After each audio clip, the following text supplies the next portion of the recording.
Olá, você que é on, mais uma vez estamos aqui, é um prazer imenso estarmos aqui falando contigo. Lembrando que essa casa aqui, o Direito On, é voltada para esclarecer dúvidas, trazer o direito mais próximo a você. E nessa tarde aqui estamos com duas personalidades do direito baiano significativas. Mais uma vez eu conto aqui com a presença do meu amigo, meu professor, Dr. Rafael Sampaio, nosso colaborador aqui. Seja muito bem-vindo. E temos aqui a grande honra de receber Dr. Vinícius Dantas, presidente de uma das comissões da OAB. Sim. A Comissão Especial de Sistema Prisional e Segurança Pública. Perfeito. Advogado também da área criminal, uma pessoa que domina e conhece bastante a seara de garantir o direito das pessoas. É um imenso prazer tê-lo aqui conosco. Prazer é meu, é uma honra estar aqui, não só para conversar com vocês, mas também para falar sobre o direito, que é uma das paixões que eu tenho na minha vida. Muito coisa boa. Coisa boa. Doutor, nos fale. Rio, Alagoas, Espanha, Bahia. Nos conte a sua trajetória. Faça um resumo aí pra gente. Faça um resumo pra nós. Bem, eu sou de Vitória da Conquista, né? E de lá eu fui morar no Rio, ainda criança. Voltei pra Conquista. Aí morei em Itabuna, morei em Canavieiras. Voltei pro Rio. E lá eu fiz faculdade de processamento de dados. E tomei uma multa de trânsito. Meu Deus. E aí eu não tinha dinheiro para pagar essa multa de trânsito. E eu fiz o recurso, eu mesmo. Eu conhecia um amigo que estudava direito, estava no 10º período, e dei para ele se formar. Ele falou, quem fez? Aí eu falei, eu que fiz. Aí ele, rapaz, eu acho que você vai vencer. E aí eu fui, dei entrada e ganhei. E ele falou pra mim assim, por que você não faz direito? Você tá na profissão errada. Tá na profissão você tá errada. na profissão errada. Aí eu vou ver. Aí um amigo pediu, outro pediu, eu fui fazendo os recursos pros amigos, eu vou fazer direito. Que legal. E aí eu vi que o policial militar, o Estado pagava a metade da faculdade. Antes eu morava em Itabuna. Só tinha uma faculdade em Itabuna, concorrência 1000 para 1. Sim. Fui pro Rio. E fiz o concurso, fiquei trabalhando lá, fazendo minha faculdade. De lá, retornei para Salvador. Sim. Em Salvador eu fiz, que é Alagoas, eu fiz essa pós-graduação aqui. Perfeito. Entendeu? Na escola da magistratura. Fiz, continuei a advogar e tal. E sempre procurando, assim, evoluir, adquirir mais conhecimento. Aí foi quando eu, pesquisando, encontrei um mestrado na Espanha. E eu vou tentar aqui. Eu acho que não vai dar, porque eu não domino a língua. Mas vou tentar. Assisti alguns vídeos sobre o mestrado e vi, rapaz, eu tô entendendo tudo que o povo tá falando. Eu acho que dá. Eu dou uma estudadazinha no idioma e vou. E assim eu fiz, apresento a tese de mestrado agora, dia 10. Que ótimo, que ótimo, que ótimo. Boa. Pelo seu brilhantismo, com certeza já vai lograr êxito, com certeza. Se for a vontade de Deus, nós vamos conseguir. É isso aí, doutor. Doutor, o senhor é uma pessoa experiente na área, né? Preside uma comissão importantíssima aqui no estado da Bahia, na Ordem dos Advogados. E eu queria uma opinião sua sobre um caso que está muito hoje em relevância na mídia. Sim. Que é sobre a revogação da questão da sentença da Boate Kiss. Certo. O senhor poderia nos comentar algo a respeito? Posso, sim. Eu não tenho um conhecimento a fundo sobre esse processo, porque eu não parei para ler os autos. O que eu sei é basicamente o que todo mundo sabe, que está na mídia. Perfeito. Eu costumo não seguir muito o que está na mídia, porque às vezes tem algumas informações que não são fidedignas. Mas eu consegui ver através de trechos da sustentação que foram arguídas 19 nulidades. Dentre essas 19 eu até trouxe uma colazinha aqui. Coisa boa. Coisa boa. Foram aceitas a questão do sorteio dos jurados, porque foram feitos 3 sorteios. Certo. Né? E a lei só prevê um. Conversa entre os jurados, que foi permitido e que isso é vedado, não pode haver conversa entre os jurados. Então, quando tá havendo lá a sessão do júri... Eles ficam incomunicáveis. A lei prevê isto. Se eles se comunicarem, Certo. isso pode anular o júri, como anulou esse aqui. Perfeito. A incomunicabilidade entre eles é fundamental para que seja imparcial a decisão de cada um. Perfeito. Teve outra questão também que o magistrado comentou algumas coisas, conversou com os jurados em separado, sem a presença do Ministério Público e sem a presença dos defensores, e isso também macula a formalidade e a opinião de cada jurado, né? Eu não sei o que ele falou, mas uma vez falando, já cria algo que gera Você já cria no nulidade. mínimo uma suspeição, né? Houve também o silêncio dos réus, que não foi respeitado, né? E uma maquete de 3D da boate, que foi juntada aos autos fora do prazo legal e foi utilizada. Antes do júri, 3 dias antes, você pode juntar qualquer meio de prova que você Certo. queira utilizar no júri. Abre vista a outra parte e você utiliza. Só que foi juntada fora desse prazo. Por isso gerou uma nova nulidade. Devido à soma dessas nulidades todas, que não precisava ter apenas uma. A sentença foi anulada e vai ter um novo júri. Entendi. Então aquele sentimento que a gente às vezes, né, como, digamos assim, leigo, né? Como às vezes estudante ainda que não domina 100% a matéria, olha, foi cometido injustiça. Na verdade não foi cometido injustiça. Foi cometido, eu sei que muita gente não vai entender isso, porque muita gente ainda tem aquela opinião que está sendo processado é porque é culpado e que tem que ser preso, né? As pessoas têm aquela opinião feudal, aquela opinião arcaica, Sim. que se está preso ou se está sendo processado é porque verdadeiramente cometeu um crime. Perfeito. Tem o devido processo legal. E tudo que foge do devido processo legal é injusto. Sim. Claro. É, Só fazendo um adendo, Claro. doutor, me recordo de uma fala do grande Aurí Lopes Júnior, um penalista, um processualista, né? Renomado aí no Brasil, que ele vai dizer, olha, forma é garantia. E se a gente rompe uma das formas, a gente está rompendo uma garantia. Que quer o indivíduo seja, ao final do processo, culpado ou inocente, é preciso que a gente se respeite as regras do jogo. Sim. Né?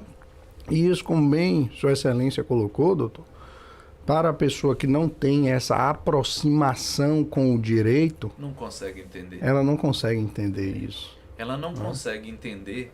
Isso é uma grande maioria da população que não se faz justiça com injustiça. Claro. Perfeito. A população, infelizmente, ainda não chegou ao ponto de entender que se eu ferir as regras do jogo, eu não estou fazendo justiça. Essa justiça está maculada. Então aí serão duas injustiças. A de quem sofreu o crime e a de quem vai ser penalizado sem um devido processo legal. Entendi. O devido processo legal, ele surgiu na história do homem quando estava se acusando e matando pessoas em praça pública. Acusava, nessa época tinha muito a questão da bruxaria, bruxa e tal. E julgava essa pessoa de qualquer forma e a executava.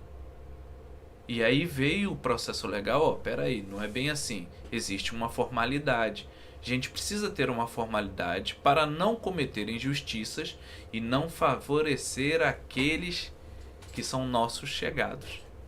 Por isso nasceu o devido processo legal. Claro. E sem ele não há justiça. Entendi. Concordo plenamente. Eu queria, pegando o gancho aí da sua fala, trazer mais um embasamento doutrinário para nossa reflexão, não é? Porque é um universo jurídico. Sim. Perfeito. Quem vai falar disso também muito bem é Cesare Beccaria, naquele livro dos Delitos e das Penas. Sim. Não é?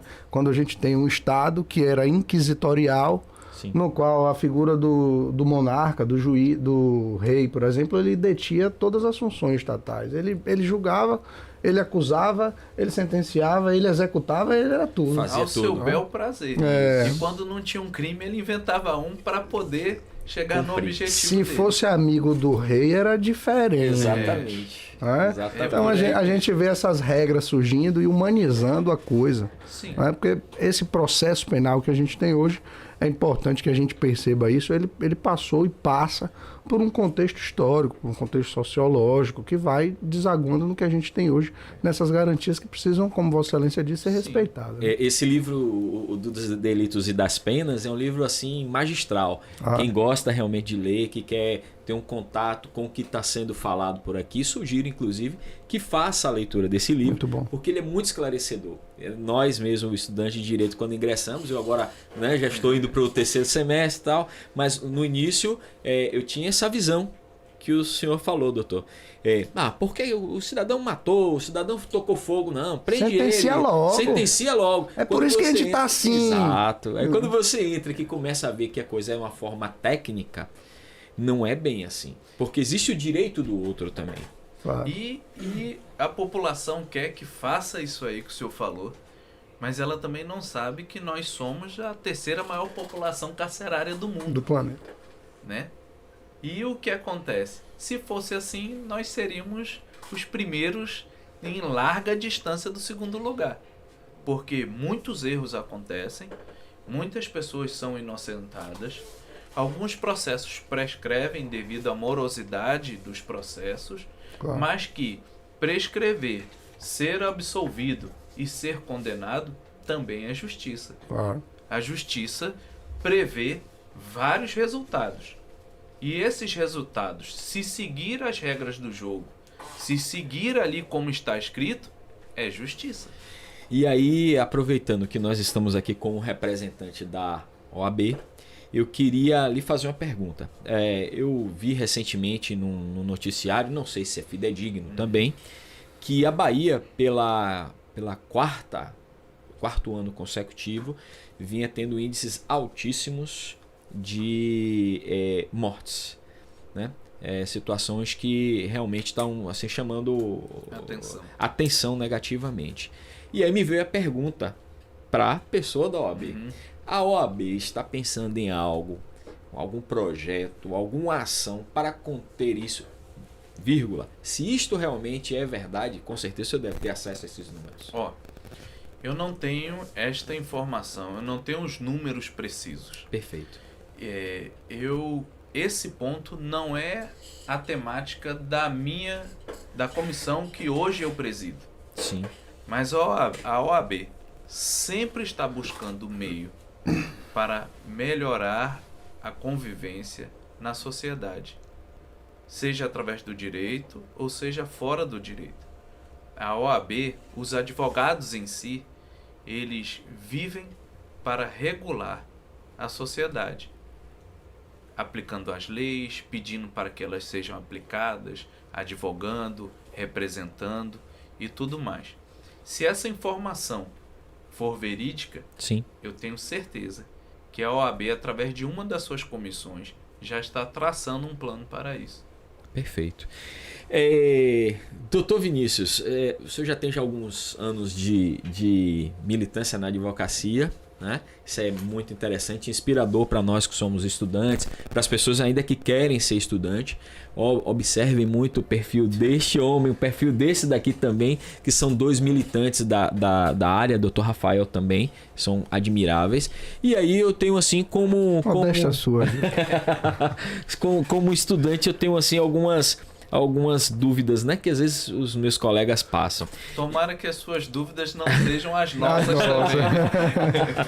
E aí uma das coisas que me mandaram para pergunta, né, foi o seguinte: quais foram os casos mais difíceis ou mais emblemáticos, que mais deu trabalho de defender? Eu acho que todo caso é difícil. Principalmente na área criminal. Certo. Para mim, os casos mais fáceis que eu tive foram da área civil. Porque ninguém seria preso. Sim. O máximo ali é uma indenização por dano moral. Perfeito. E dinheiro não é a coisa mais importante, né? Sim. Então, Na área criminal, tudo para mim é difícil. Perfeito. Eu acho que cada caso é um caso. Um erro pode custar a liberdade de uma pessoa. Liberdade não tem preço. Sim. Tempo, muito menos. Então tudo é difícil. Quando se faz com seriedade, você defende uma ameaça como um homicídio da mesma forma. Perfeito. Eu mesmo advogo fazendo para os outros como se estivesse fazendo para mim. Perfeito. Tudo que eu faço na advocacia, eu faço da mesma forma, com o maior afinco possível, com dedicação.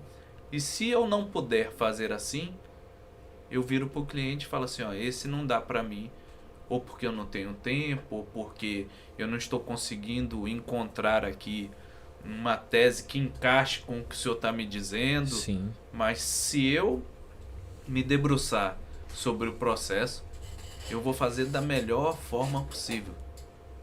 Eu vou fazer de forma que, se eu fosse o cliente, eu não tivesse nada para reclamar. Perfeito. Doutor Vinícius, eu vou lhe dar um tempo para Sua Excelência escolher pelo menos um caso ou dois, porque a gente está aqui extremamente curioso para analisar as nuances do caso. Então pense em um caso ou outro que você buscou uma nulidade, que você encontrou uma prova ilícita, que você precisou dialogar um pouco mais, de maneira mais calorosa com o Ministério Público. Isso você vai trazer e eu vou fazer mais um adendo aí à sua fala, porque para nós, jura, pelo menos eu tenho essa sensação, é a subjetividade da coisa que me deixa um pouco desconfortável às vezes. Sim. Como assim subjetividade? A gente vai ter no campo processual basicamente 3 partes. A gente vai ter o Ministério Público figurando na acusação como regra, um juízo mediando isso para a aplicação do direito no caso concreto e a parte da defesa que está ali representando o acusado. Só que quando a gente visualiza o Ministério Público, a instituição em si, ela vai ser representada por um ser humano. Certo. E esse ser humano muitas vezes é preenchido, muitas vezes não. É preenchido de paixões, de preconceitos, que às vezes chega-se a uma conclusão em que um outro colega promotor não chegaria. Sim. Então às vezes você fica meio na subjetividade. O juiz da mesma maneira. Então vou tentar exemplificar. Eu trabalho muito... Não vou dizer o município não, senão a pessoa vai chegar na conclusão de quem é o magistrado. Mas no interior, eu trabalho muito no interior. E tem um magistrado que muitas vezes ele sai de férias e vem um magistrado substituto. Perfeito. Quando é o magistrado substituto, eu faço de tudo para tentar protelar o processo para que não há para ir para o titular. Porque eu sei que a visão de mundo, de interpretações são diferentes. E que em um caso que eu acho que vai se beirar mais a justiça, na minha visão, o outro é uma pessoa que vai ver o mundo jurídico de uma maneira bem mais conservadora e vai dizer, olha, isso aqui não, vamos afastar esse pedido, não vamos conceder, vamos negar essa liberdade. Então a gente vê a subjetividade na coisa, isso deixa difícil. Entendi. Porque o que pode dar certo para uma situação pode não dar para outra. Não é matemática? Não é matemática. Antes do senhor responder, eu queria fazer 2 perguntas. Uma pergunta, na verdade, fazer primeiro também uma outra coisa. Eu queria mandar um abraço. Não pôde estar aqui conosco hoje, aqui nessa bancada, Roger, meu parceiro, o idealizador também desse projeto aqui, o Direito On. Roger teve alguns imprevistos e infelizmente não pôde estar aqui hoje fazendo esse episódio. Manda e também, nosso abraço. Exato. Roger é uma grande figura, eu sou meu grande amigo. E também o grande Aníbal. O Aníbal é um parceiro nosso também, um colaborador eficaz aqui do Direito On. É o homem que é responsável pelas entrevistas de campo, né? É uma pessoa assim, sine qua non, nosso colega também de sala lá de faculdade. Um abraço, Aníbal, e um abraço a Roger. E a pergunta... Que não quer calar. Que não quer calar. Que não quer calar. Qual é o a caso? seguinte, isso que o Dr. Rafael falou, essa expertise, se ensina na faculdade? Porque eu quero saber, será que eu vou me tornar assim, 10% só no senhor, 10% do Dr. Rafael? Eu acho que com a tecnologia de hoje, Sim. que não tinha na época que nós estávamos na faculdade, você pode se tornar 10 vezes mais. Porque antigamente, para você procurar uma jurisprudência, tinha um livro. Sim. E todas as jurisprudências eram iguais em todas as peças. Hoje você se associa a uma plataforma e tem jurisprudência até que a lua é rosa. O direito intergaláctico. Sem falar do chat GPT, né? Exatamente. Então, respondendo a sua pergunta, a expertise em si vem do buscar, do estudar. Certo. Mas a vivência. Existe a personalidade de cada um. Perfeito. Eu tenho um grande parceiro do júri, professor Marcos Melo, Certo. que ele, desde o início que eu comecei a fazer júri com ele me fala: existem pessoas que são do júri Certo. e existem pessoas que fazem júri. Qualquer um faz um júri. Certo. Basta você ter uma OAB. Sim.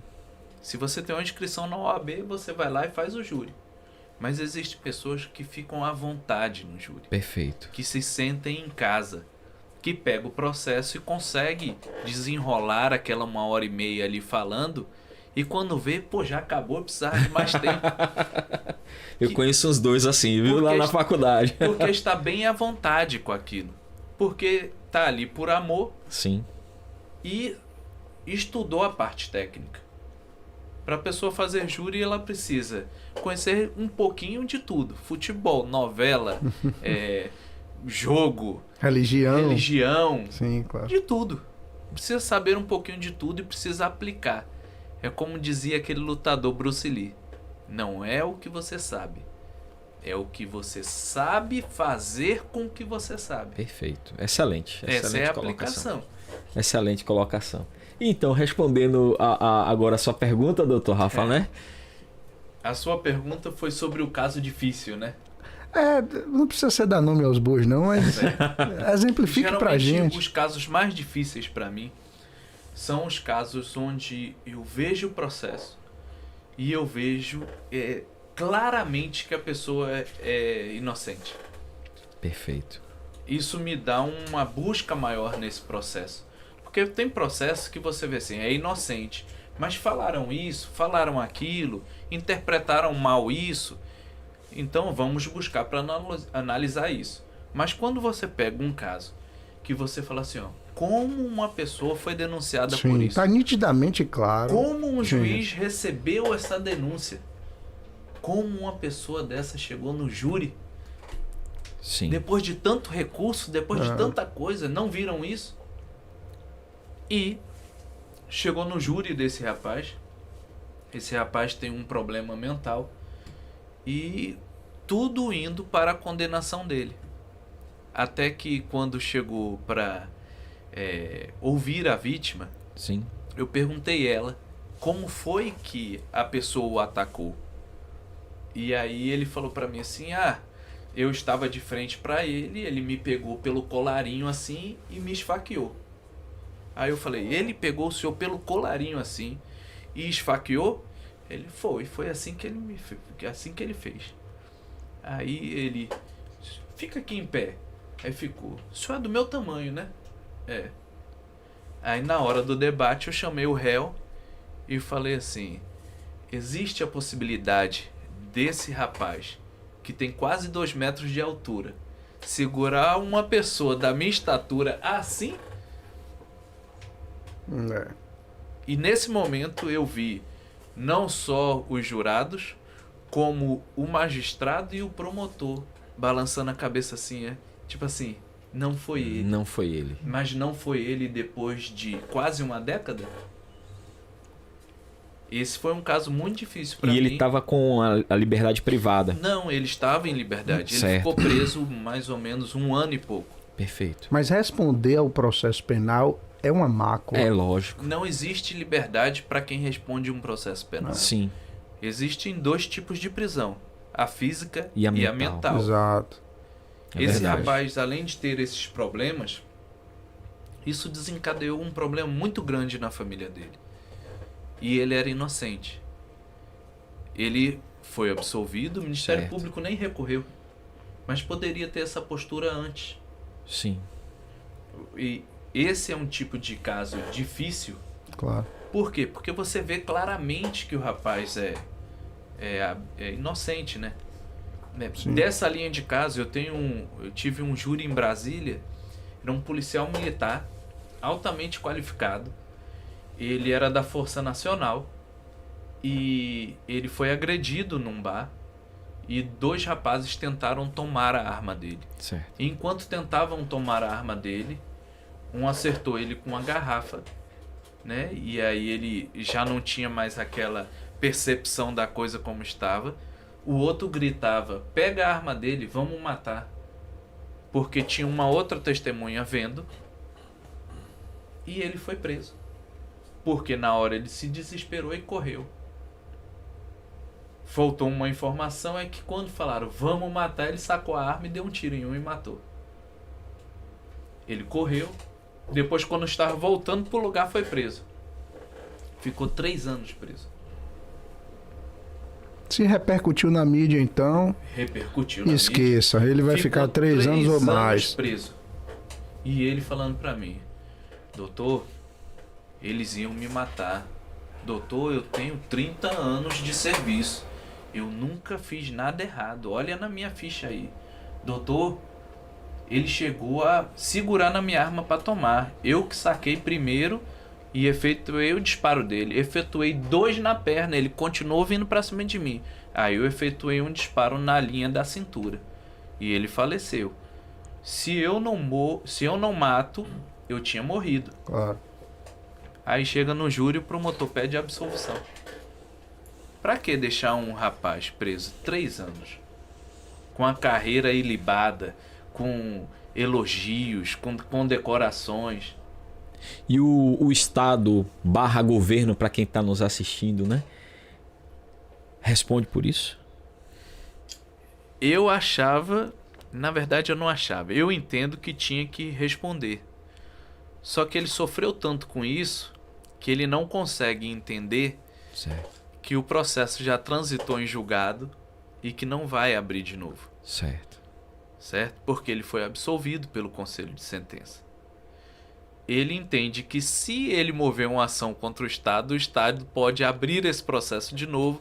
Ele volta pro pesadelo, né? Ou pode arrumar um outro processo para ele. Entendi. Ah. E eu não tiro a razão dele. Só quem apanha que sabe o tamanho Com da dor, certeza. né? É verdade, é verdade, é verdade. E aí, doutor, eu tenho um caso emblemático, né? Nós nos Vamos lá. conhecemos. Mais um. Mais um caso emblemático e esse eu gostaria, com sua permissão, de citar, porque é um caso de notório saber nacional, é um caso de repercussão Brasil, caso que beira 20 anos, se eu não me engano, a última... A finalização dele se deu agora. Vamos ver qual é, porque eu tenho alguns assim. Foi o caso da morte do Lucas Terra, né? Sim. Onde eu inclusive lhe conheci, que volto a lhe falar agora aqui perante as câmeras, numa defesa vírgula, né? Defesa da família, na verdade, mas no papel de assistente de acusação, de forma brilhante. Isso é bondade sua já. De forma brilhante, ao lado de um grande promotor de justiça aqui do nosso estado. E eu realmente fiquei assim, como estudante de direito, impressionado com a performance. Obrigado. Primeira pergunta que eu tenho a lhe fazer sobre esse caso não é nem sobre o caso em si, é sobre algo emblemático. Vocês oraram para ganhar a causa? Eu oro para me sair bem e ser bem-sucedido em todas as causas. Eu não oro para ganhar. Certo. Eu oro para fazer o meu papel o melhor possível. Perfeito. Mas que ao final seja feita a vontade de Deus. Ótimo, excelente, excelente. E não só eu, mas eu acredito que a metade lá da plateia, ou até mais, ficou muito impactada. Porque nós sentimos que foi uma coisa assim muito, como eu falaria para vocês assim, espontânea de vocês, em querer, porque vocês, na minha visão, estavam ali com domínio do processo, fidedigno de que aquilo que vocês estavam fazendo era o certo. É isso? Sim. Se não fosse o certo, eu não teria feito. Perfeito. Isso não quer dizer que eu vou ganhar tudo que eu fizer, Perfeito. né? Isso é humanamente impossível. Mas eu sempre faço, pelo menos na advocacia, aquilo que eu entendo que é o correto. Perfeito. Eu estudei o processo todo. Eu passei 3 dias estudando o processo. Ele tem em média 7.000 folhas. E eu cheguei àquela conclusão do que eu estava defendendo. Eu jamais defenderia o que eu não visse dentro do processo. Quais foram as maiores dificuldades naquele processo específico, doutor? Para que vocês conseguissem a sentença final, que depois, inclusive, eu gostaria que o senhor comentasse a respeito dela. Todo esse processo, ele é difícil. Tudo que tem bastante repercussão e que envolve, de certa forma, alguém ou uma instituição poderosa, ele se torna um processo difícil. Certo. Porque os holofotes estão todos apontados para ali. Vocês sofreram pressão externa? Eu cheguei a ser ameaçado no final do ano. Quando eu fui embora, eu fui ameaçado. Por quê? Uma pessoa chegou e lhe ameaçou? Eu não sei te dizer porque era um grupo de pessoas. Certo. Eu não sei se era uma brincadeira de jovem, eu não sei se era algo verdadeiramente com o intuito de me ameaçar, de me amedrontar, mas ocorreu. Eu, no momento, dei a importância que devia. Sim. Mas não se reiterou e deixei para lá. Mas a pressão foi bastante grande. Aconteceu, né? Outra coisa que eu queria assim lhe perguntar na sua visão, esse processo ele se arrastou 20 anos? Eu acho que mais ou menos isso. 20 anos. Por quê? É o tal do devido processo legal. Certo. Existem vários tipos de recurso. E o réu tem direito a manejar estes recursos. Isso não significa que ele tem que demorar 20 anos. Certo. A culpa de demorar 20 anos não é do Código de Processo Penal. Com certeza. A culpa de demorar 20 anos são dos operadores do Código de Processo Penal. Eu não quero dar nome ao juiz A, ao promotor B, ao advogado C. Eu quero deixar claro que se o réu tem direito a manejar os recursos, eles têm que ser manejados. E que se assim não for, vai acontecer o que aconteceu com a boate. Vai anular e volta tudo de novo e demora mais tempo. Então é melhor que, isso eu não estou dizendo que é bom que demore 20 anos, mas é melhor que demore 20 anos e que não tenha uma mácula para ser anulado do que ser feito com 2 dias e ser anulado e ficar voltando naquele looping eterno. Entendi. Claro. Entendi. Eu acho interessante também, doutor, que o senhor possa fazer um comentário pra gente do porquê essa demora. O que, na sua visão particular, enquanto advogado criminalista, por que a coisa demora tanto de se chegar ao final?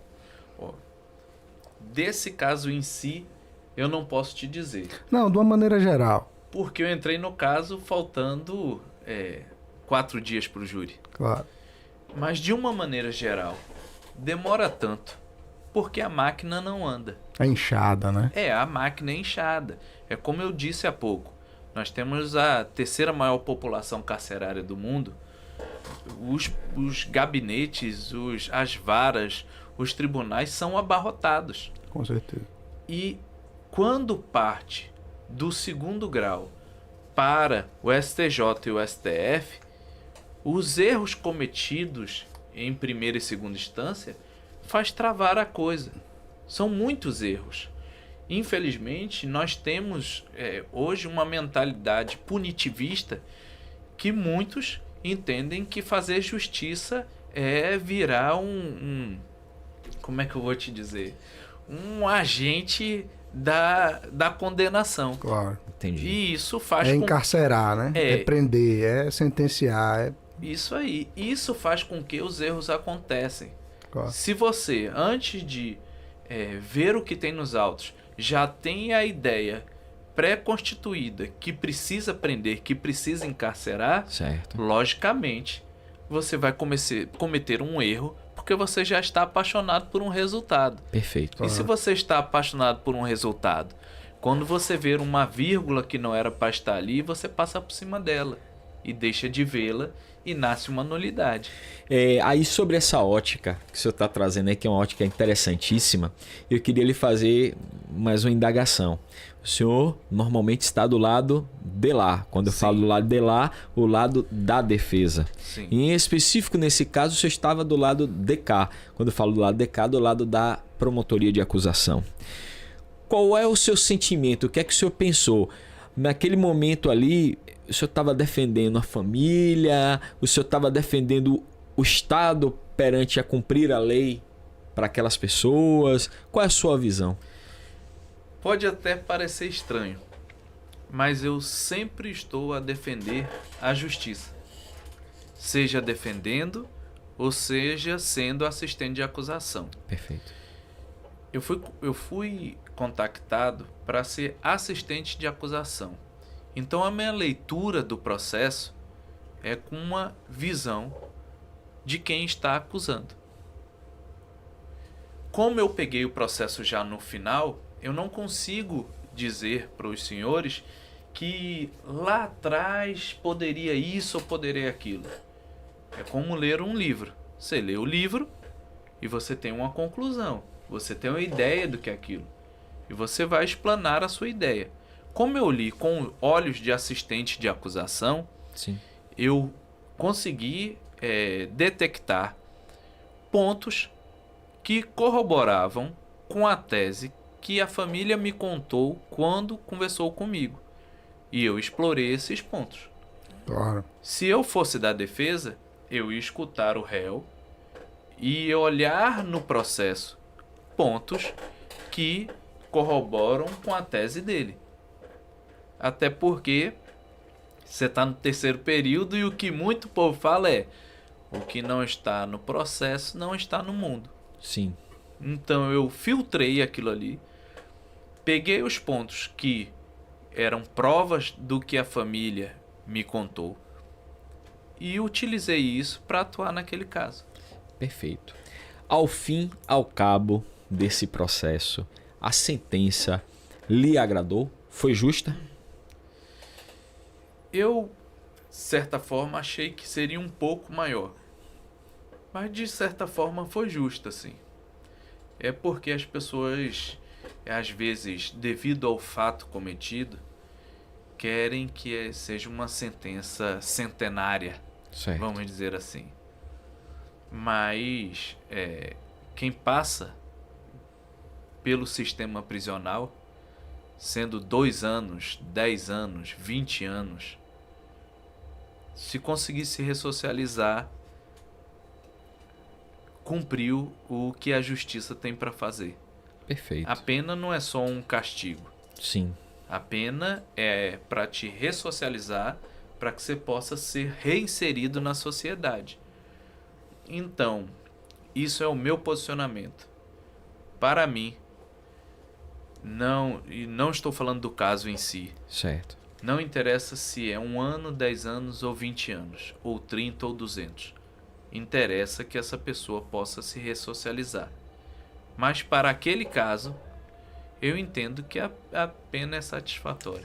Então, até para que as pessoas, Dr. Rafael e Dr. Vinícius, possam assimilar até de uma forma melhor, o que o senhor busca quando o senhor fala em justiça, na verdade é a ressocialização mesmo da pessoa que tenha cometido o delito, o crime. Sempre. No âmbito do direito penal, né? Sempre. Eu acho que o objetivo principal da pena é ressocializar o indivíduo.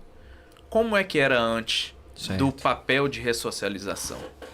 Antes do papel de ressocialização, o indivíduo ficava preso para se aplicar a pena ao final. E qual era a pena? Uma amputação, pena de morte, uma tortura, apedrejamento. um apedrejamento. E aí veio a ideia de ressocializar, porque estava se matando e não estava se resolvendo. Então, isso eu não tenho dados certos de quando começou. Mas eu posso te dizer, por exemplo, Paulo, um dos conselhos de Paulo, do apóstolo Paulo, é que você se coloque no lugar do preso. do preso. Se coloque no lugar do preso. E que, de certa forma, você tenha compaixão e ajude para que ele consiga se ressocializar para voltar para a sociedade. Perfeito. Hoje, no mundo inteiro, pelo menos nos países mais civilizados, a pena é para ressocializar. Todavia, no nosso país, por exemplo, não tem como se ressocializar com o sistema prisional que nós temos. Perfeito. Inclusive já foi declarado inconstitucional pelo próprio STF. Tem uma DPF, que me foge o número dela agora, que o STF julgou estado de coisa inconstitucional. Exato. Perfeito. Porque ela não atende os fins para que foi criado. De estrutura, de ressocialização, de N coisas que, se verdadeiramente saíssem do papel, nós teríamos uma população, uma sociedade diferente. Muitas das pessoas que estão presas Certo. não eram para estar presas. Hoje, a pessoa entra lá por um delito e sai especializado em 10. Sim. A pessoa entra num sistema prisional e ela já tem que optar qual é a facção que ela vai escolher, se não escolher é o bairro.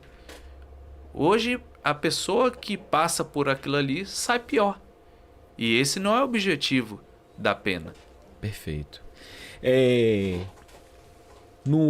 Na ótica da defesa dessas garantias do ser humano, como advogado criminalista, inclusive eu perguntei isso aqui para o nobre doutor Rafael, quando ele também esteve aqui fazendo uma entrevista conosco, quais foram as dificuldades que o senhor enfrentou, que eu no futuro também possivelmente enfrentarei ao optar em ser um advogado criminalista?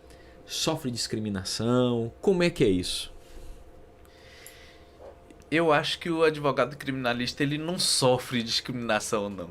Ele vive na discriminação. Primeiro porque todo lugar que você vai, o pessoal pergunta: como você tem coragem de defender bandido? Eles esquecem que os bandidos são pessoas. Como você tem coragem de defender alguém que fez isso? Se fosse com seus filhos, com a sua esposa, com sua mãe. O papel da defesa, ele tem que ser feito. Perfeito. Claro. E geralmente para essas pessoas eu respondo o seguinte: na época que Jesus andou na Terra, ele se deparou com uma situação que era de uma mulher adúltera que seria apedrejada. Para aquela época, aquele era um dos maiores crimes que poderia ocorrer. E mesmo na ótica cristã, ele sendo algo divino e humano ao mesmo tempo, em nenhum momento ele falou assim: não, ela tem que morrer mesmo porque ela cometeu um crime. Ele falou: atire a primeira pedra, quem não tem pecado. E como ninguém atirou, ele virou para ela e: vá e não peques mais. Não é porque a pessoa cometeu um erro que ela tem que ser alijada da sociedade, que ela tem que sofrer penas degradantes e tem que acabar com os direitos dela. Essa pessoa, por muitas das vezes, cometeu o crime que for, precisa pagar pelo seu crime, ser ressocializada para ter vida. Essa pessoa também tem parentes, essa pessoa também tem filhos e essa pessoa tem direitos. O que eu falo para as pessoas quando me indagam sobre isso, principalmente quando perguntam se fosse com meus filhos ou com minha esposa, eu falo para elas que é o seguinte: no momento que eu estou como advogado, eu estou pensando racionalmente. Certo. E racionalmente, você precisa ofertar ajuda ao próximo.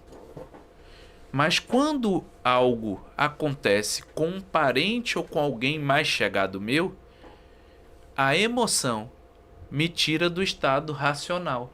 Perfeito. E aí eu ajo emocionalmente. Sim. E emocionalmente, o parente de uma vítima, a vítima, tem o direito de pensar, eu quero que ele passe 1000 anos na cadeia.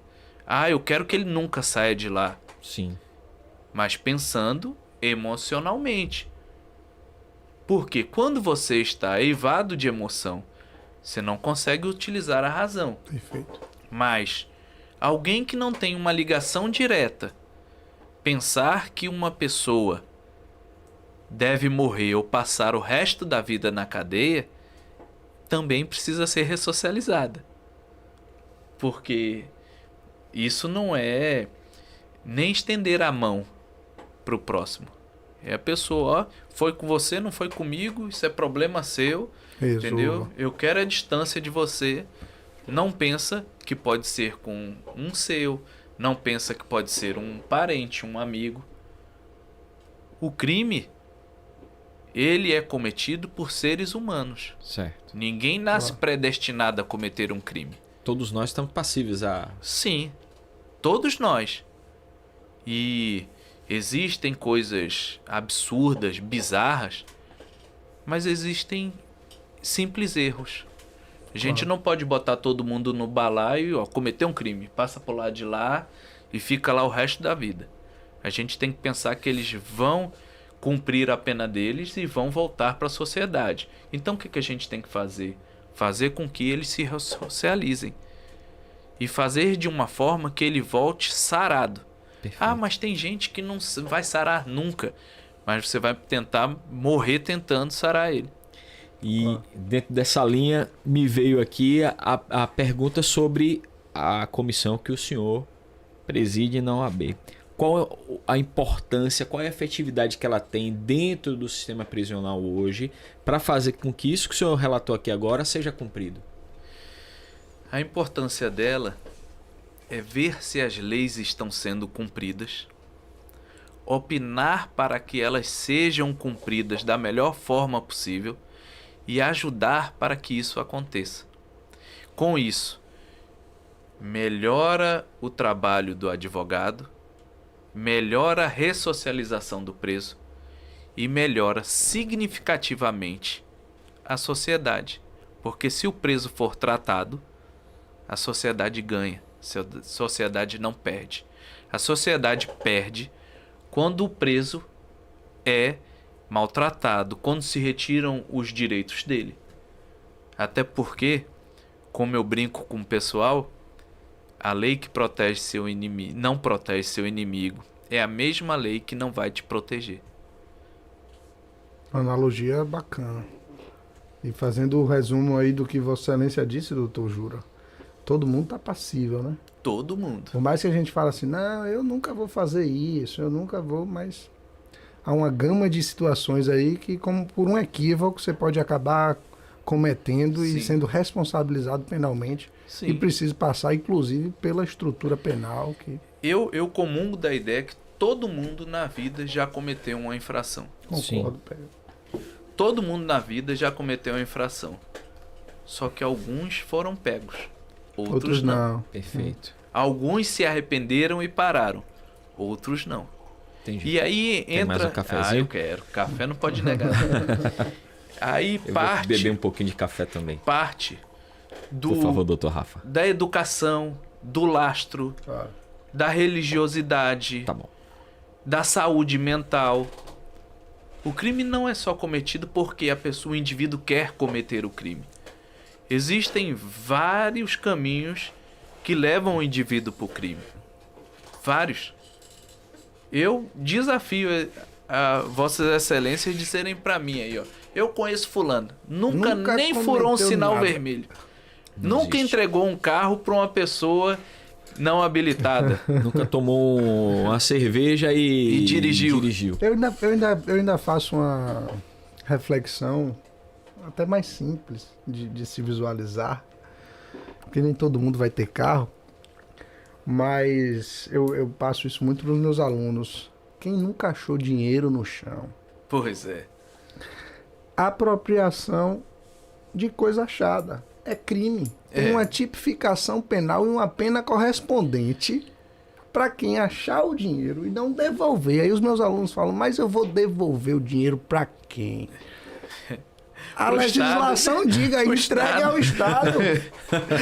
Entregue. Aí veja como é complexa a coisa. Aí os alunos dizem, não, eu não vou entregar para o Estado, porque o Estado vai se apropriar disso. Então E a a gente... presunção de boa-fé?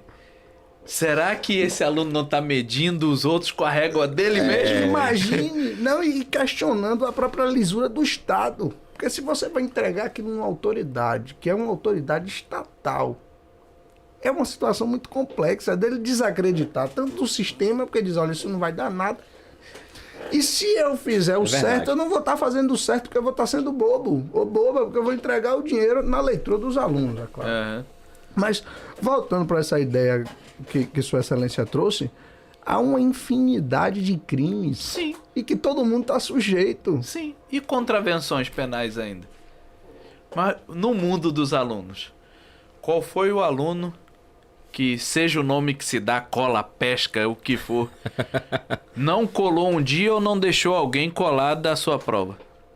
Não tirou uma xerox de um livro, De um livro. sem verdade. custear os valores Eu vou falar autorais. para Vossa Excelência. É verdade. Eu vou falar para Vossa Ele Excelência. tá dizendo que não ali, tá vendo? Tá Durante dizendo a que não. faculdade, eu não tive condições de comprar um livro. Os livros que eu tinha na faculdade, os outros alunos me davam. Ou eu tirava xerox de tudo. Eu tirava xerox até do caderno. Porque tinha dia que eu tava de serviço e não podia ir pra aula. Hoje a gente tem a biblioteca virtual, né? Que nos ajuda Melhor, bastante. melhor. Com a aí. internet naquela época, você ligava e no outro dia você vinha ver se Se ligou baixou, se ligou e aí vai.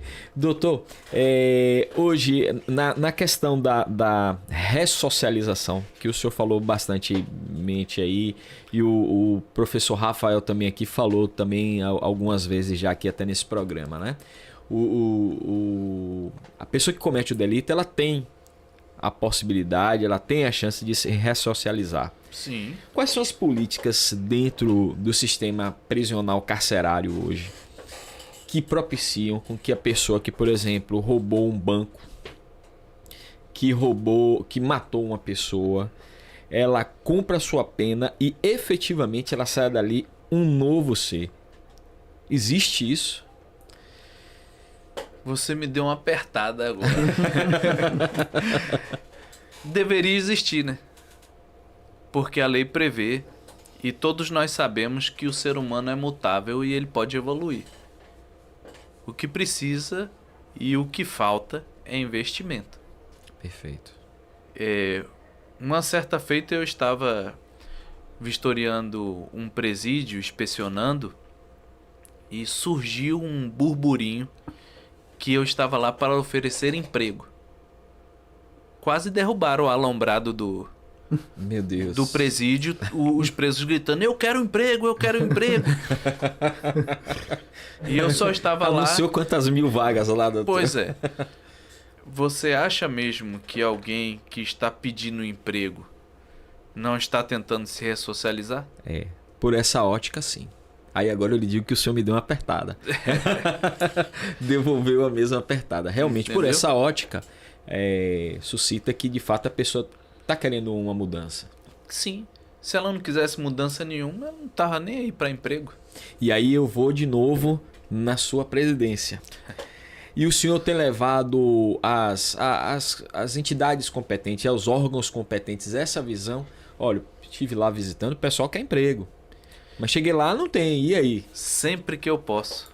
Sempre que eu posso. Precisa-se criar o hábito de lutar pelo próximo. E o preso também é próximo.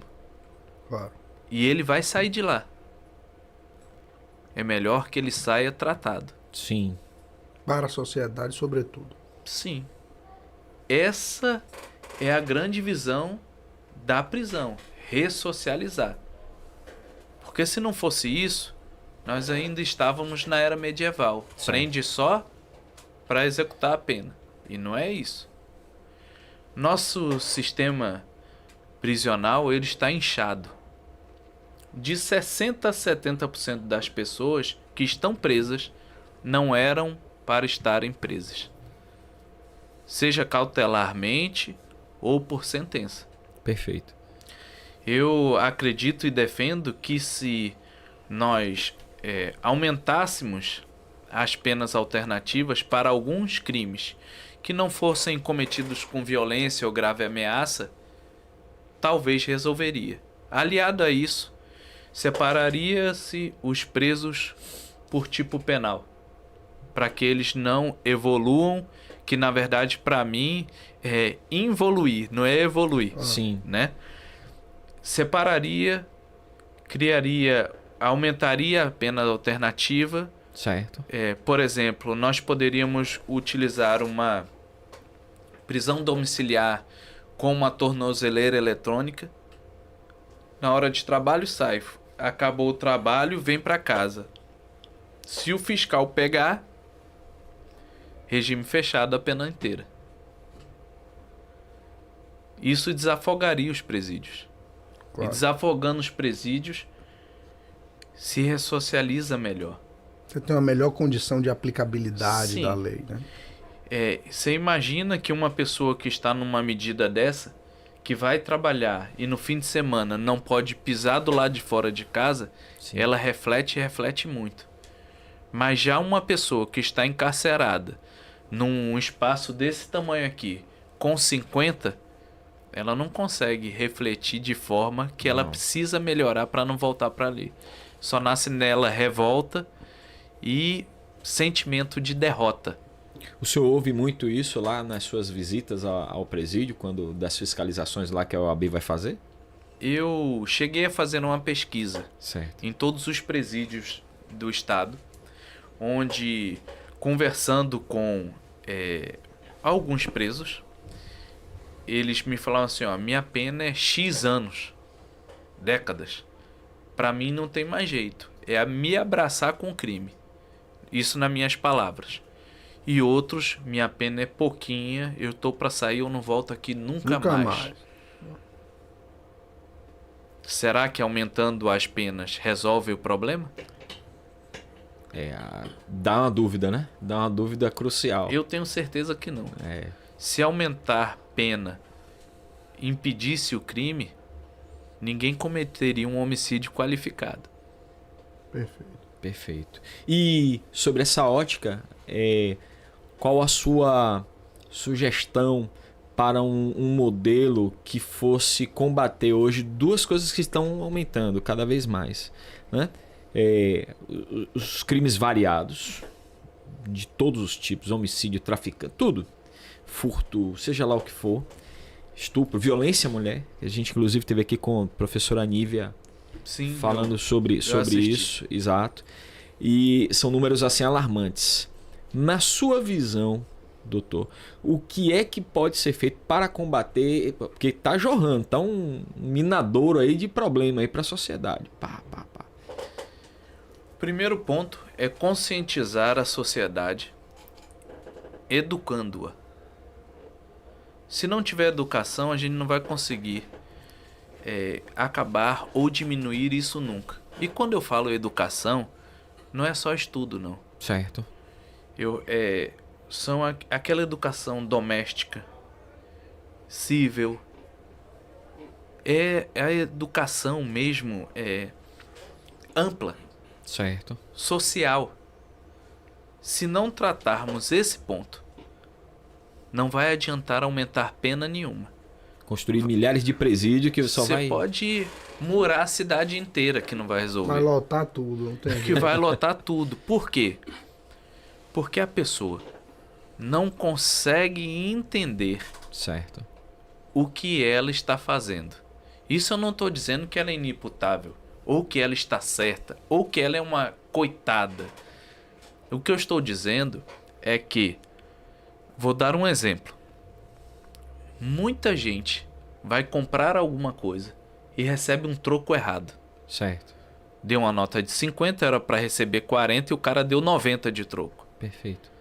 A maioria das pessoas bota esse troco no bolso e acha que ela foi inteligente, que ela foi esperta. Se deu bem. Se deu bem. Quando, na verdade, ela foi desonesta, ela cometeu um crime. E ela deveria sentir vergonha disso. Então o que o senhor está falando assim seria uma mexer, na verdade, com uma coisa muito mais profunda, Com né? o lastro. Precisa mudar Família. o lastro. Precisa se investir na família. Família é a base. E eu não estou aqui a discutir os modelos de família. Perfeito. Eu estou aqui a dizer que a família é quem dá alicerce para o cidadão viver de forma digna. Seja ela qual for, né? Seja no lá modelo qual que for for. hoje aí que tá... Eu não estou defendendo nem A nem B. Não estou dizendo nem que A está certo nem que B está certo. É educação doméstica. Educação doméstica, que parte para a educação, vamos dizer assim, social, Perfeito. e a educação intelectual. Perfeito. Tem algumas teses da criminologia, que é a ciência voltada a tentar entender o porquê o ser humano pratica o crime, que vai dizer, olha, quanto mais eu tenho controles informais sobre o indivíduo, menos a criminalidade. Quanto mais eu tenho controles formais, mais a criminalidade. Como assim? E aí eu achei interessante porque eu acho que se assemelha justamente com a fala de Dr. Vinícius. Os controles informais sociais são a família. É um controle que é exercido pela igreja. Sim. É um controle que é exercido pela educação a nível de escola. É um controle que ele vai ter em um professor de esporte. Quanto mais esse controle está sendo efetivo, quanto mais a harmonia dentro desse controle, menos a incidência da criminologia, menos o crime vai acontecer. Só que quanto mais a gente visualiza a polícia, quanto Sim. mais a gente visualiza participação do Ministério Público, e aqui não estou falando, é interessante que se diga, das instituições, da aplicabilidade disso na sociedade, porque o direito penal é a última razão. E quanto mais a gente vê o direito penal sendo aplicado, mais a coisa está errada. Sim. Então, quanto mais se encarcera, mais a sociedade está sensível. E aí eu queria me alinhar à sua fala, doutor, que foi brilhante, sobretudo no ponto da educação, Sim. que eu acho que é um ponto extremamente transformador da sociedade. Então, comungo dessa mesma ideia de que a educação é um mecanismo a longo prazo a ser utilizado para que se Que nós mude. precisamos pagar esse preço ontem. Ontem. Pagar esse preço ontem. E que isso não vai ser a curto prazo, é importante que se diga, porque eu acho que também um outro problema social da sociedade de uma maneira geral, de querer as respostas a curto prazo. Sim. Hoje todo mundo quer ser rico e quer ser famoso amanhã. Pois é. Eu vi ontem uma reportagem que me deixou assim pensativo. Né? A criação de um mecanismo para que as favelas elas fossem ouvidas. Né? E aí eu fiquei pensando assim, porque eu já morei em favela, eu sou filho de pessoas humildes e vim galgando ao longo do tempo a minha colocação, a minha instrução. Tá? E eu sei o que é viver dentro de uma favela. É você ver no final de semana a pessoa não ter para onde ir, não ter para ir numa praia, no cinema e tal, e ela senta, vai beber, ouvir som alto, tal. E aí eu fico me perguntando, até fiz a pergunta para o Dr. Rafael da outra vez aqui que ele esteve conosco, sobre quais eram os combustíveis que acendiam essa fogueira da violência. Ah, são muitos. Né? E aí eu fiquei pensando agora com o que vocês estavam falando aqui sobre a questão da vivência de casa. Como uma pessoa, pega uma criança de 3 anos, crescendo nesse meio, que é um meio que já está enraizado, essa cultura da violência dentro de casa, da falta do pão, do leite, disso, daquilo, agressão, ou as coisas que a gente observa. Não estou aqui criticando a vivência nem a questão da conjuntura da favela. Ao contrário, são valores que têm que ser defendidos mesmo. Sim. Porque o Estado não vai lá.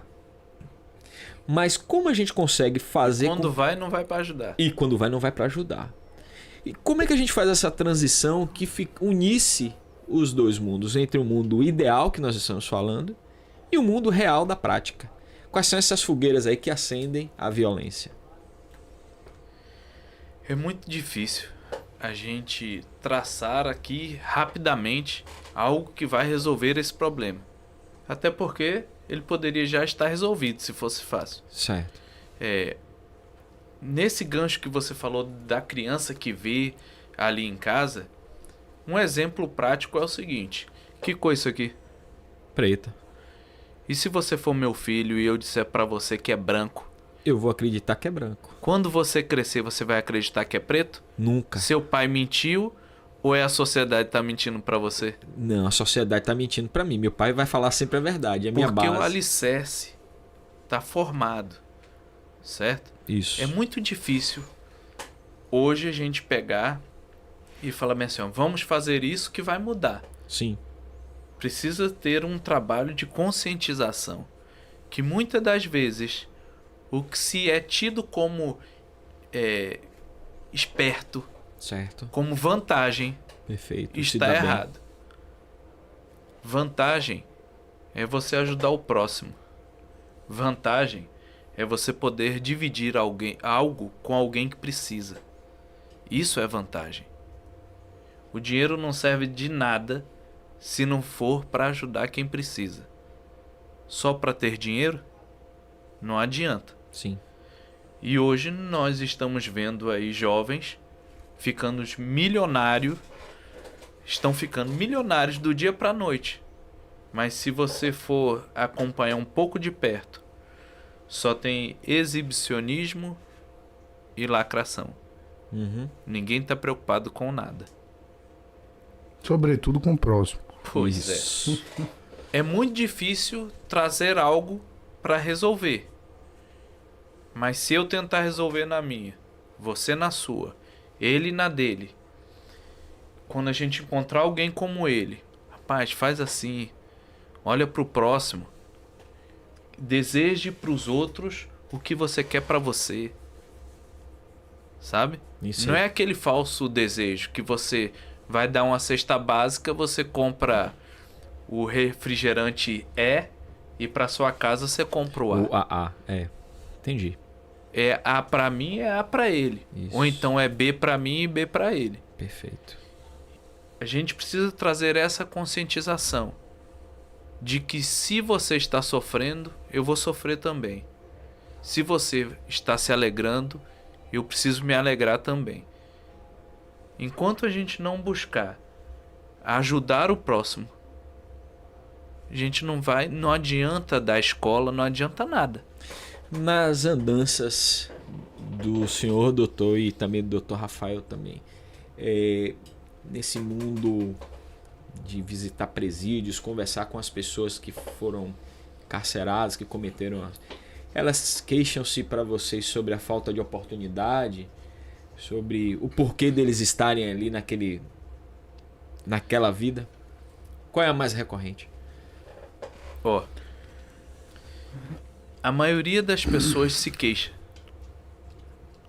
A falta de oportunidade que eu vejo que existe não é a falta de oportunidade que a gente acredita. Não é a falta de oportunidade de trabalhar por um salário mínimo. Certo. É a falta de oportunidade de estar no topo. A maioria das pessoas cometem crimes, principalmente patrimoniais ou tráfico de drogas, porque querem estar no topo. Elas não adentraram ao mundo do crime porque não tiveram oportunidade de trabalhar para, vamos dizer assim, para comer. Elas não têm oportunidade de usar um tênis da moda, não têm oportunidade de ter um carro, não têm oportunidade de ter uma casa digna, não têm a oportunidade de usar uma roupa de grife. A maioria é por isso. Mas por que eles tomam esse caminho? Por falta de educação. Por quê? Não ter o tênis de grife, não ter a roupa de grife, não ter uma mansão, não ter um carro, não é demérito para ninguém. Pode ser até uma vida mais dura, mais sofrida, mas pode ser e é honesta, leal e digna. Só que essa educação, que de ser assim também é bom, está acabando. Por isso os jovens estão partindo para o crime. A maioria dos jovens que partem para o tráfico são por dois motivos. Um porque eles querem estar no topo, ou outro porque eles se viciaram. Quando o senhor fala tá no topo, é no topo da comunidade ou no topo de grana, de dinheiro? Eu não digo nem no topo da comunidade. É no topo de dinheiro. Certo. E esse topo que eu digo também não é o bilionário, o milionário. É estar com esses bens. A roupa de marca, o dinheiro para sair, o dinheiro para ir no shopping, o dinheiro para isso, o dinheiro para aquilo. A mídia tem aumentado isso significativamente porque hoje a mídia passa que todo mundo vai ser rico. Que todo mundo vai ser o patrão, que todo mundo vai ser o diretor, que todo mundo vai ser o presidente.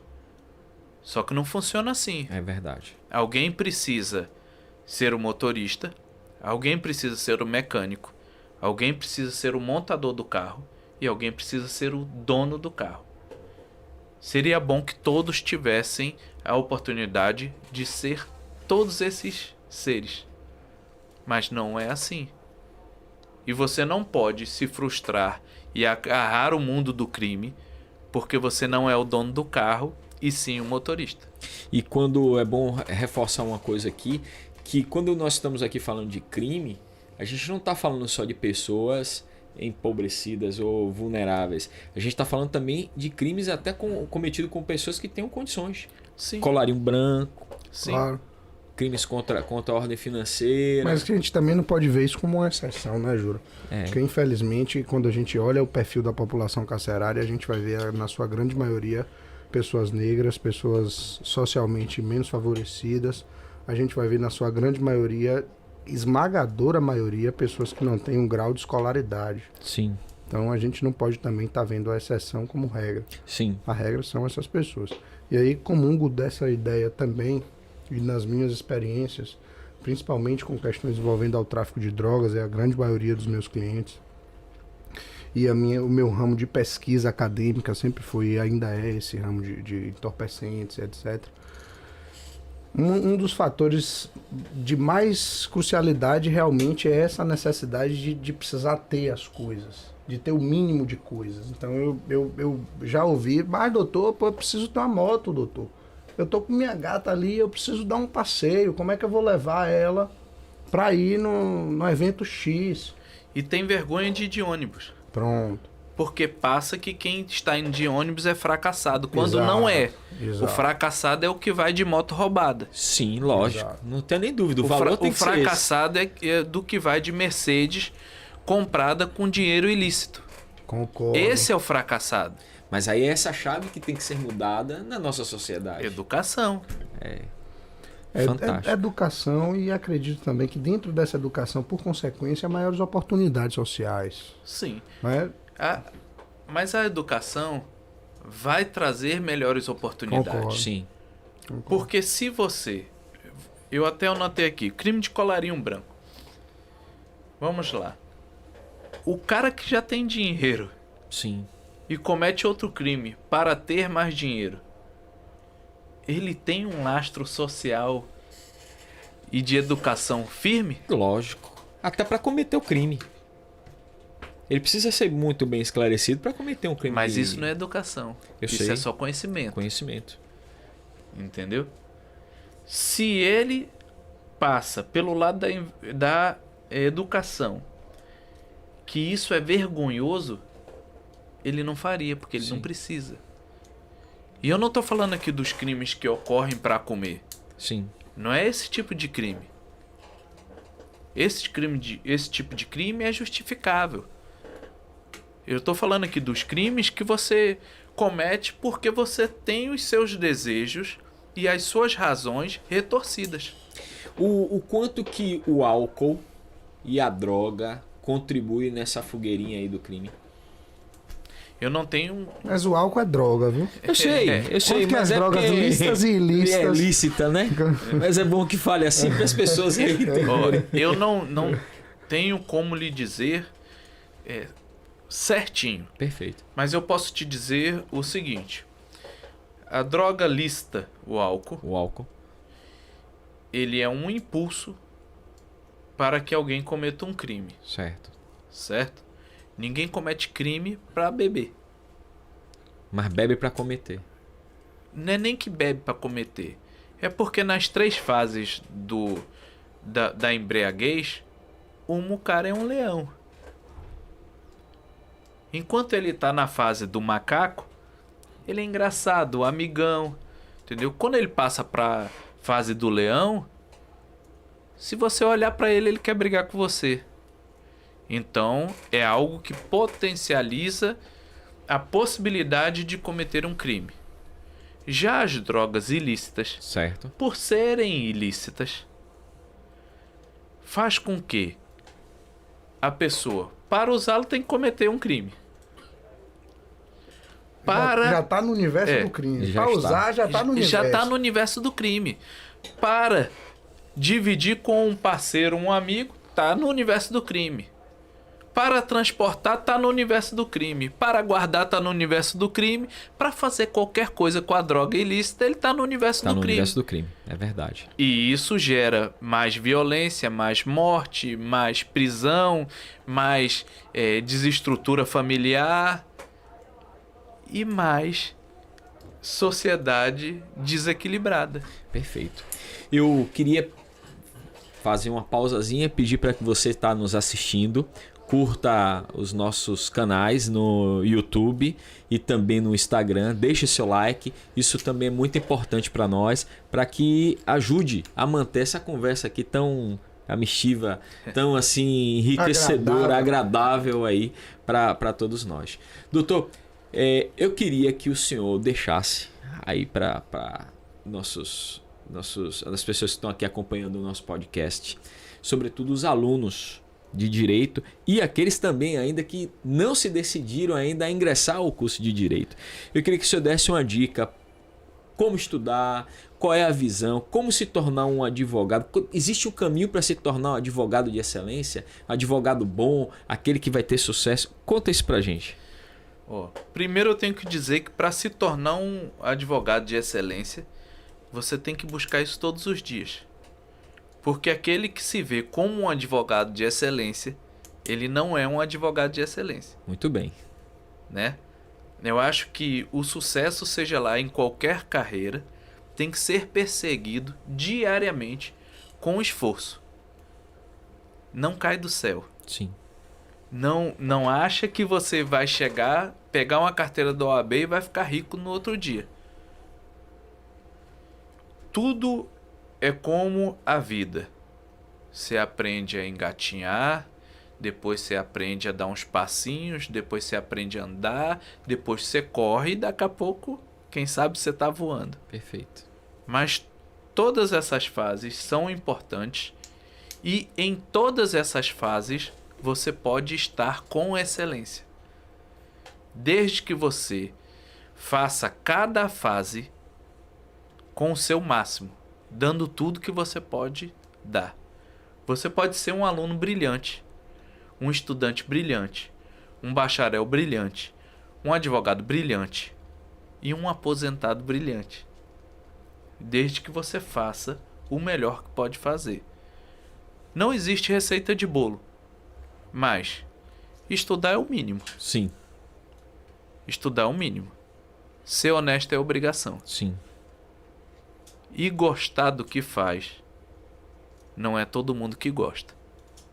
Se você não conseguir combinar essas três coisas, dificilmente alguém vai te olhar como alguém brilhante. Porque quando você gosta de algo, você faz um café. Sim. Se você faz com amor, o seu olho brilha. Sim. Enquanto você está fazendo, quem está lá do outro lado fala, esse café vai sair gostoso. Isso, é verdade. Se você faz o café,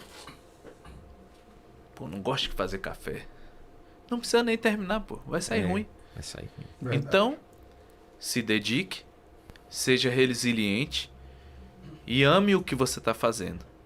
Caso contrário, você vai ser mais um. Você vai ser um advogado que faz júri e não um advogado do júri. Entendi, perfeito. Eu gostaria, assim, doutor, que o senhor também falasse para nós sobre uma fase que para muitos estudantes é crucial. O estudante formou, né, doutor Rafael? Já está lá, já direitinho. Vamos à OAB. para advogar, aqueles que querem advogar, né? Meu caso do Roger também, e para alguns Aníbal. concursos também precisa. Para alguns concursos também precisa dela. Me fala, é difícil a prova? O senhor que é de lá, é presidente de comissão, é uma pessoa que com certeza pensa nas coisas em relação a isso. Eu não tenho nenhuma ligação com o exame de ordem. Mas entrega as carteirinhas, que eu já vi o senhor entregando as carteirinhas lá para alguns alunos. Entregar a carteirinha é um momento de celebração, né? Sim. E a nostalgia, lembra do dia que recebeu a nossa. É verdade. Dá vontade até de chorar de vez em quando. Mas eu vou te dizer que a prova da OAB não é difícil. Certo.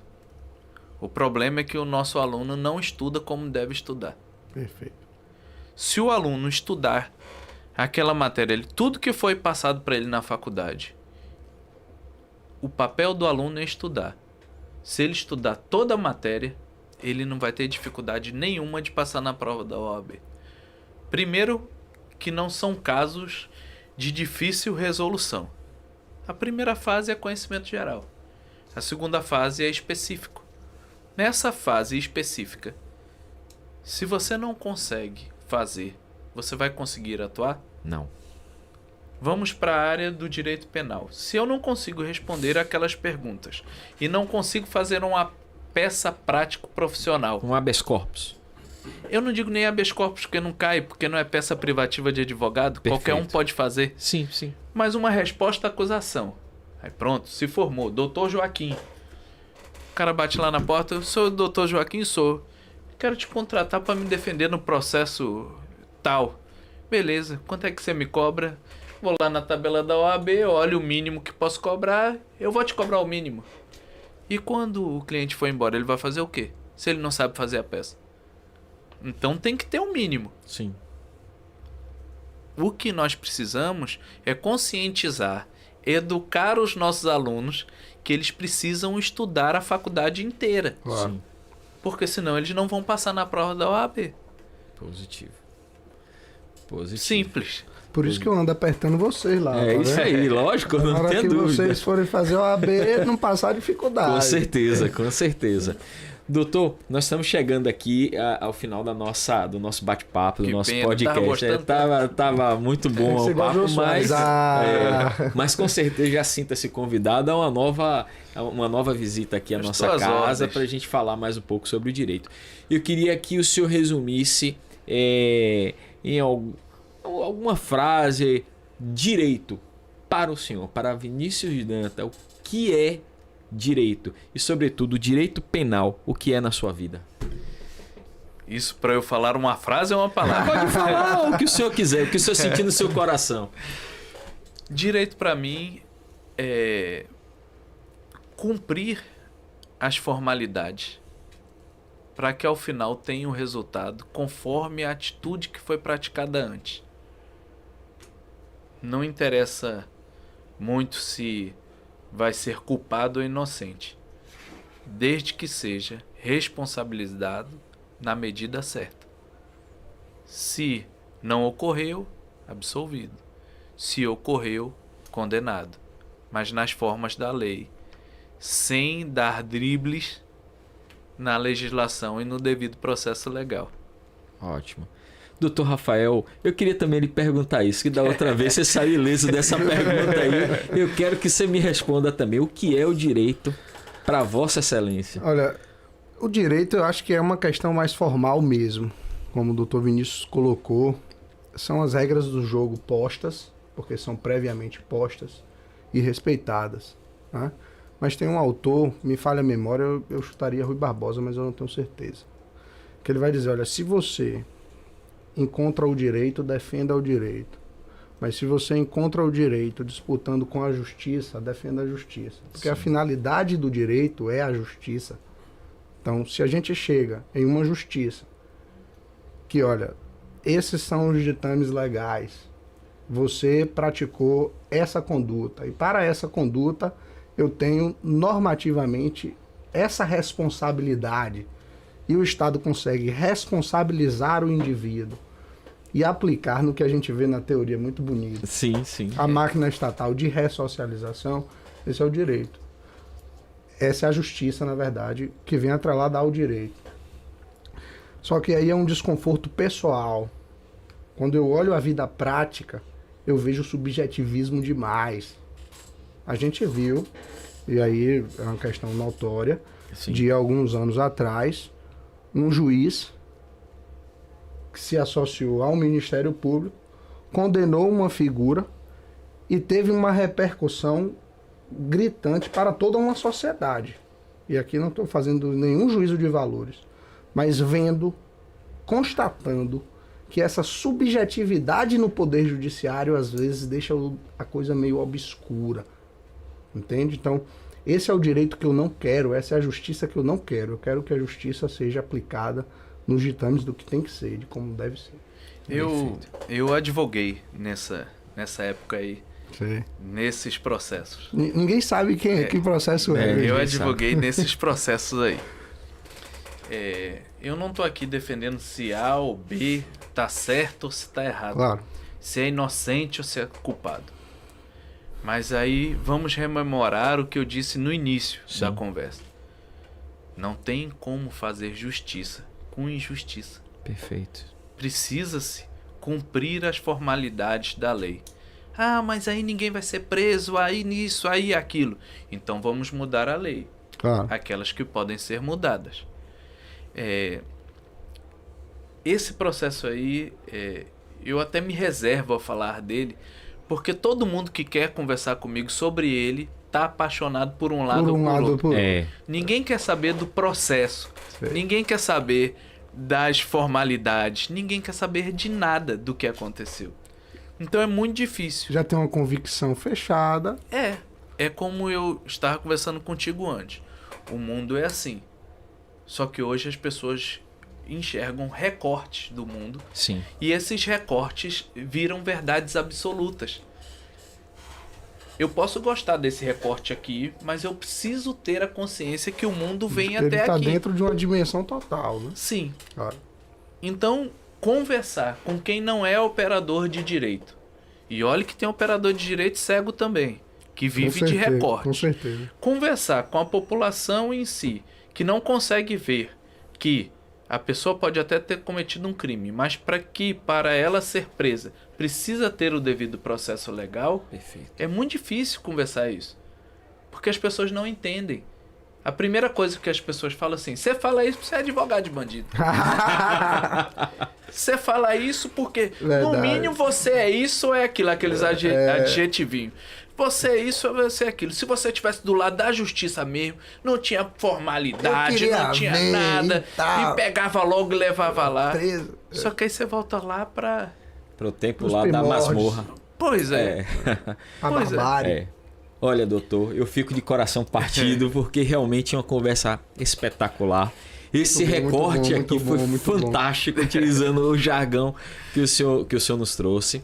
Eu queria, em nome do programa, lhe dar Muito um presente. obrigado. Coisa boa. E Muito aqui obrigado. também uma placa, porque todos Ó. aqueles que vêm aqui, Obrigado. para meu nós é on. E o senhor, para nós, Eu sou é on também. Tá bom, tá todo Muito mundo on. obrigado. o viu? Direito On agradece. Isso aqui vai ficar lá na minha mesa do meu escritório. Ótimo. Mas nós eu vou usar, ficamos- viu? Que eu pode uso as usar, canecas pode que eu usar, ganho. pode usar ainda mais, né? Que Muito o senhor obrigado, não viu? dispensa um café. Não. Como o senhor disse. Café não pode negar, não. Não tenha rapaz. dúvida. Eu sou de Vitória da Conquista. É Lá isso não aí. nega café, É não. um frio pra cada um. Né? Olha, muito obrigado por sua visita aqui conosco. Foi muito assim enriquecedor. Doutor Rafa também, mais uma vez, Gratidão, obrigado aí por gratidão. participar. Pessoal que está nos assistindo, obrigado pela sua audiência. Deixe seu like. Acesse o nosso canal, se inscreva, olha também lá o nosso Instagram. Compartilha também, que nós precisamos disso para Importante. trazer pessoas como essa aqui, Dr. Vinícius Dantas, uma figura no cenário do direito nacional e baiano singular. Muitíssimo obrigado. Foi E o um- senhor é on. Foi uma honra. Eu estou à disposição. Quando precisar, pode falar comigo. O direito é algo que me fascina. Eu não sou advogado por causa do dinheiro. O dinheiro só paga minhas contas. Eu sou advogado porque eu amo o que eu faço e eu amo ajudar ao próximo. O dinheiro é uma consequência. Sim. O advogado que persegue o dinheiro, ao final do caminho ele só vai ter dinheiro. O advogado que persegue, ajudar ao próximo, ao final do caminho, ele terá amigos, família, uma sociedade sarada e, quem sabe, dinheiro. E dinheiro. Por isso que o senhor é on. Um abraço, meu amigo. Obrigado, Obrigado, meu amigo. Vinícius. Muito obrigado. Viu? Obrigado, Fica com pessoal. Deus. Fiquem com Deus.